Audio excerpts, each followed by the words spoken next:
This is Audiobook Warriors. AW presents an unabridged recording of Manacled by Senlinyu. Narrated by Katie Matthews and directed by Prana Opal. And now Manacled by Senlinyu, Chapter 40, Flashback 15. August 2002. The fire whiskey burned brightly down her throat, and instantly the pounding of her heart eased slightly. The hot feeling of courage spread across her chest. She tilted the bottle toward Draco and he plucked it from her hand and took a swig of his own. His eyes were locked on hers until he lowered it. Then he glanced around the bare room they were in. Pulling his wand from a holster strapped to his right arm, he flicked it and conjured a love seat. Hermione gave him a look. "I'm not scooting across a sofa every time we pass the bottle," he said. Then he added in a mocking tone, "I can conjure a courting bench if you require a barrier." His eyes were taunting. He was still shirtless. "Or you could have conjured some tumblers," she retorted, giving him a pointed look. She dropped down onto the small couch and waited for him to do the same. He leaned down, resting his hand on the back of the couch behind her shoulder, and leaned over her, sliding the bottle into her hand. "Your turn. You've got a lot of catching up to do," he said in a low voice before seating himself beside her. He was much closer than he needed to be. Hermione took another sip, and he watched her. When she tried to hand it back, he demurred and indicated that she should continue. "You'll regret it when I start crying on you," she said, growing suspicious once again about how drunk he was. She could already feel it starting to hit her. She'd picked at dinner, and that had been hours earlier. A warm, dulling sensation was beginning to creep over her. "You didn't cry that much," he said, leaning back gingerly. Then, discovering that it didn't hurt, he sunk against the back of the couch with an audible sigh. "I had no idea how much I missed leaning against things." "Be careful for the next few days," Hermione said between sips. "If you're careless while they're setting, the skin might tear, and I'll have to redo part. If you want, I can keep coming. If I keep treating them for a few days longer, you won't even be able to feel them. At least not the physical aspect of them." He smirked over at her and shook his head as though in disbelief. "Is there anyone you don't feel responsible for?" he asked. Hermione didn't answer the question. She took another gulp of fire whiskey. Tears suddenly pricked at the corner of her eyes. "All my friends are out drinking tonight. They invited me, but I couldn't go," she said abruptly. He was quiet for a moment. "I'm sorry. We could have rescheduled," he said. Hermione scoffed. "Right. I'd just leave you with lacerations in your back for an extra day so I could go drinking. It's not as though I could even drink with them anyway. I'd probably get into some raging fight with Harry and Ron." She burst into tears and cried for several minutes. While she was crying, Draco plucked the bottle from her fingers and set to draining it. When her sobbing finally eased to sniffling, he chuckled. "You know," he said dryly, "if I ever had to interrogate you, I think I'd skip the torture and the legitimacy and just pour a bottle of fire whiskey down your throat." Hermione started laughing through her tears. "Oh God, you're right," she said, huffing and wiping her eyes. He handed the bottle back to her and she sipped it for several minutes in silence. "Thank you, Granger," he said quietly after a while. She smiled faintly. "I thought you said if I drank with you that you'd call me Hermione." "Hermione," he said. She looked over at him. His eyes were hooded. He was staring over at her intently. "Yes?" He didn't say anything. He just kept staring at her until she started to blush. It was distracting to look back at him when he didn't have a shirt on. Her eyes kept dropping, then lingering, and then she'd catch herself and look up and find he was still looking at her. I thought you said you were angrier when you were drunk, she finally said nervously. I normally am, he said. Last time I got drunk, I warded myself in and wrecked the room. You don't seem drunk, she said. She was beginning to feel really drunk. Her head felt heavy, and she had an overwhelming desire to both laugh and cry and curl up on the couch. I'm not a relaxed person. I've noticed, and you scold me, she said severely. She felt her face make a more exaggerated expression than she'd meant to. He laughed faintly. My tension doesn't interfere with my dueling. I bet I could still beat you in a duel even now. You probably could, Hermione said with a sigh. I've been exercising though. I thought I would hate it, but it's actually nice. He smirked. It was loose and crooked. Hermione blushed.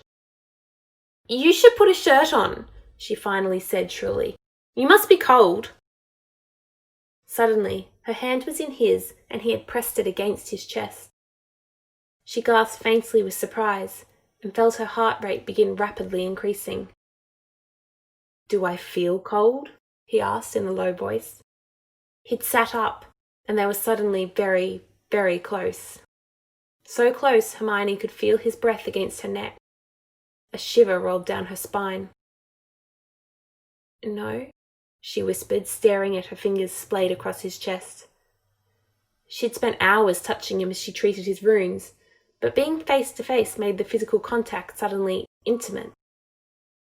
She could feel the faintest sensation of his heartbeat under her index finger. Without thinking, she stroked his skin lightly. He breathed in, sharply, and she felt the shudder of it under her hand. His hand was still over hers, but he wasn't holding hers in place any longer. She drew her thumb across his pectoral and felt him shiver under her fingers. Hermione felt like she was barely breathing, that if she were to inhale or exhale too sharply, something in the air would snap. The moment, the tension between them felt like wings of a butterfly, delicate, breathtakingly fragile. She looked up at him. His face was inches from hers, his eyes dark as he studied her face. He was startlingly handsome. She'd hardly let herself notice it, but somehow, drunk, and feeling his heartbeat under her fingers, she saw it. The coldness of his persona had faded. His skin was warm, and his breath against her skin was warm. He was beautiful to look at. She couldn't remember when she'd stopped being afraid of him. I must admit, he said in a low voice as though it were a confession. If anyone had told me that you'd become so lovely, I would never have come near you. I was rather blindsided when I first saw you again. She stared at him in confusion. You're like a rose in a graveyard, he said, and his lips curved into a bitter smile. I wonder what you could have turned into without the war. I've never thought about it, she said. That doesn't surprise me, he said quietly. His hand reached over and he captured a curl that had come loose from her braids. Is your hair still the same? She snorted faintly. Yes, mostly. It's like it's you, he said, twisting the curl in his fingers so that it wrapped itself around his fingertip. Tied in place, but still the same underneath. Hermione stared at him for a moment, and then tears welled up in her eyes. His eyes widened. Oh, God, Granger, he said hastily. Don't cry again. Sorry, she said, withdrawing her hand and reaching up to wipe away the tears. She felt cold. When she looked back up at him again, his expression was pensive. She'd never seen him so expressive before. Everything had felt like a mask until then, with just the briefest flickers of something real coming through on occasion. As they sat there, she almost thought she might be seeing the real him. And he looked sad, lonely, maybe even heartbroken. I told you I'd cry if you got me drunk, she reminded him. I know. I don't mind. I just don't want to be the reason why tonight, he said, looking away from her and dropping his hand from her hair. She gulped down another swig of fire whiskey and then offered it to him. There was less than a quarter of a bottle left. He took it and stared around the room. His expression grew bitter. The air around him abruptly grew cold. Hermione recognised the shift. It was like her with crying. Something had occurred to him, struck him. The alcohol had thinned his occlumency walls and he couldn't stop himself from feeling it. Quiet, angry, as he had said. Without thinking, she reached over and took the hand closest to her, his left hand. He looked over at her. She turned it over in her hands and ran her thumb across the palm, flattening it. She could feel the barest tremors from the cruciatus still in it. "When did you become ambidextrous?" she asked. He met her eyes and she could see his surprise.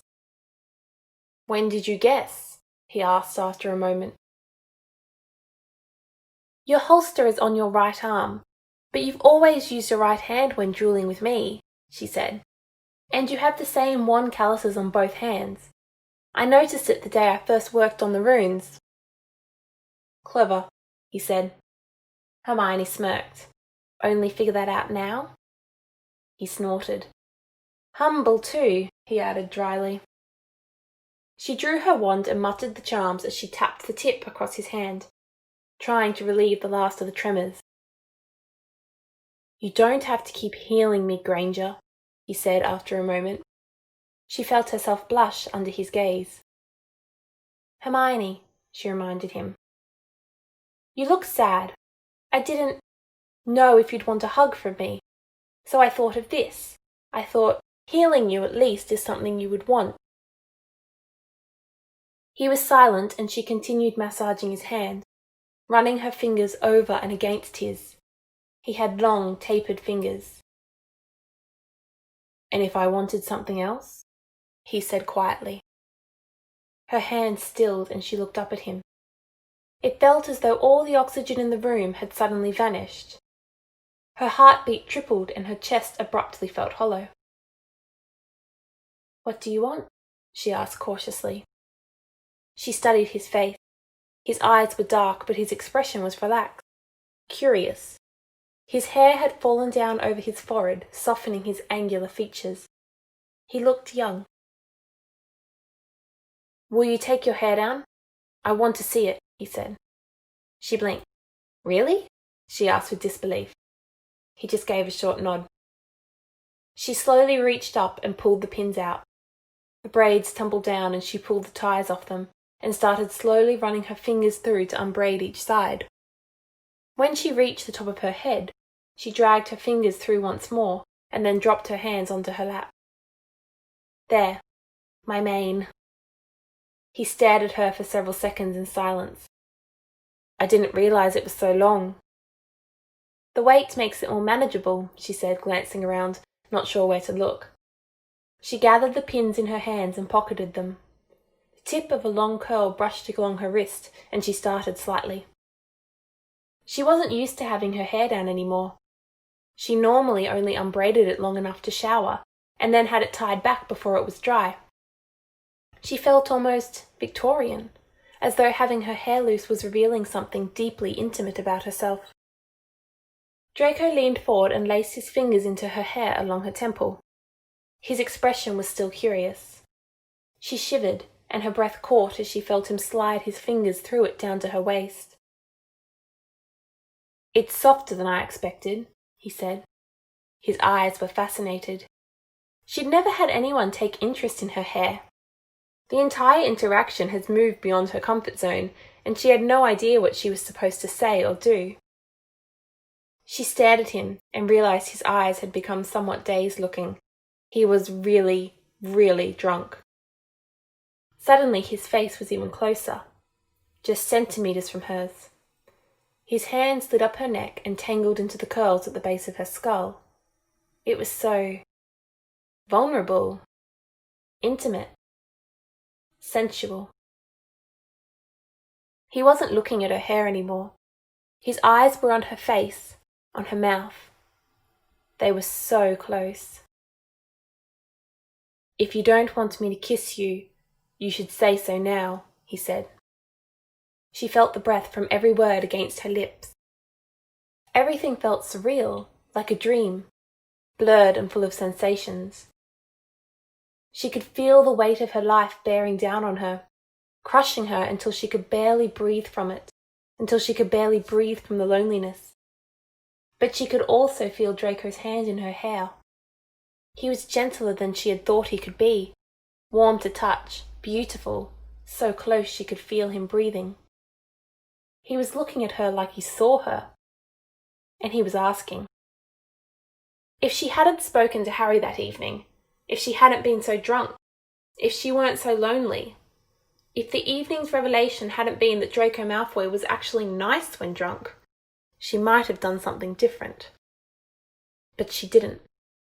She kissed him. A real kiss. The taste of fire whiskey was on each of their lips. As soon as her mouth touched his, Draco took control, as though she'd sprung something loose in him. His hand in her hair tightened, and he drew her toward him, pulling her onto his lap. She rested her hands on top of his shoulders as he deepened the kiss. He used his hold on her hair to arch her neck back and slide his other hand down her throat. He slipped his fingers over her skin, along her clavicles and shoulders, and the dip of her throat as though he were taking a measurement of her. She ran a hand along his jaw and into his hair. As her palm grazed along his cheekbone, he pressed his face against it for a moment. He was so starved for touch. He traced along her body and she leaned into the contact like a cat. She hadn't realized how much she longed to be touched, that she was starved for it too. He slid a hand along the hem of her shirt, grazing the skin of her abdomen before slowly slipping under her clothing and splaying his hand across the small of her back, holding her against his stomach so that she had to arch her back to keep kissing him. The kisses were unhurried, curious. He used his hold on her head to control the pace as he kissed her slowly, lightly brushing his mouth against hers so that she shivered before he nipped her softly. Then the tip of his tongue flicked out against her lower lip. She gasped, and when her mouth opened, he deepened the kiss, sliding his tongue against hers. He tasted like ice, and fire whiskey and sin. She ran her hands over his shoulders, feeling him. Hard and pale as marble, but warm. He was so warm to touch. She tangled her fingers in his hair and tugged at it softly, arching against him as he caressed her waist, and she shivered. A tension was beginning to pool inside of her. She'd never... A voice in the back of her mind cruelly reminded her that she wasn't supposed to mean any of it. She jerked slightly, as if the thought had physically struck her. Draco used his hold on her hair to draw her head back and expose her neck, leaving her lips and kissing along her jaw and the column of her throat until she whimpered and clung to him. She meant it. She didn't know how to not mean it. She cradled his face in her hands and drew his mouth back to hers. Crushing her lips against his fiercely, she wrapped her arms around him, trying to feel all of him. Their chests were pressed against each other, and she wasn't sure if she was feeling her heartbeat or his. Perhaps they had the same tempo. She was so tired of being alone. She was so tired of being reduced to her functions. Healer, dark arts researcher, potion mistress, liaison, tool, whore. As though she'd become any of those things because she wanted to. She wanted to cry but couldn't. She just kissed Draco more fiercely and he met it with equal fire. His hands roamed further up her shirt, palming her breast through her bra. He ran his thumb lightly over the tops of them so that she shuddered and arched. She could hear him breathing as he drew away from her lips and started peppering kisses along her jaw, scraping his teeth lightly against the curving bone. She slid a hand under her bra and grazed his thumb over her nipple. She felt it pebble under his touch and found herself aching for him. She bit her lip and keened softly as he did it again.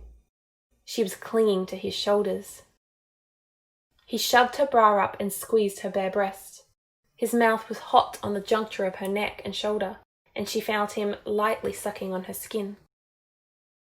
Her hand slipped over his shoulder, feeling the faint sensations of his scars. She stroked them lightly. She ran the fingers of her other hand across his chest, feeling all the dips and rises of his muscles, memorizing what he felt like. He pressed himself against her hand. He groaned against her neck. Pleasure, not pain. The vibration of the sound flooded across her chest, hotter than the burn of fire whiskey. She gasped as she continued to tease her breasts and kiss and suck along her shoulder. She hadn't known she could feel so many things at once, that the sensations all swelled together and amalgamated in her body, growing into something that felt bigger than her. She felt awash in sensations and emotion. She hadn't known his hands and his breath, his lips and tongue, his hard body against hers, the brush of his hair against her skin would affect her emotionally. She'd had no idea that hearing and feeling him react to her touch and her body could affect her the most of all. She hadn't known it was like that. No one told her. No one had warned her. She hadn't known she could affect him. She hadn't expected that he would like her physically. He'd never seemed inclined. Scrawny. That was what he'd called her after seeing her naked. He said that he'd wished he'd asked for someone else. She shook faintly. Another unwanted thought came to her. She could be anyone. He was just lonely. He'd want anyone who'd touch him. A lump welled up in her throat and she couldn't swallow it. Her hand stilled and she fought to breathe without crying. Draco noticed. He raised his head from her shoulder and stared at her expression. Then he smiled bitterly, pulled his hands away, straightening her clothes as he shifted her off his lap. "You should go now," he said. His voice was cold, hard, clipped and to the point once more. His mask had dropped neatly back into place.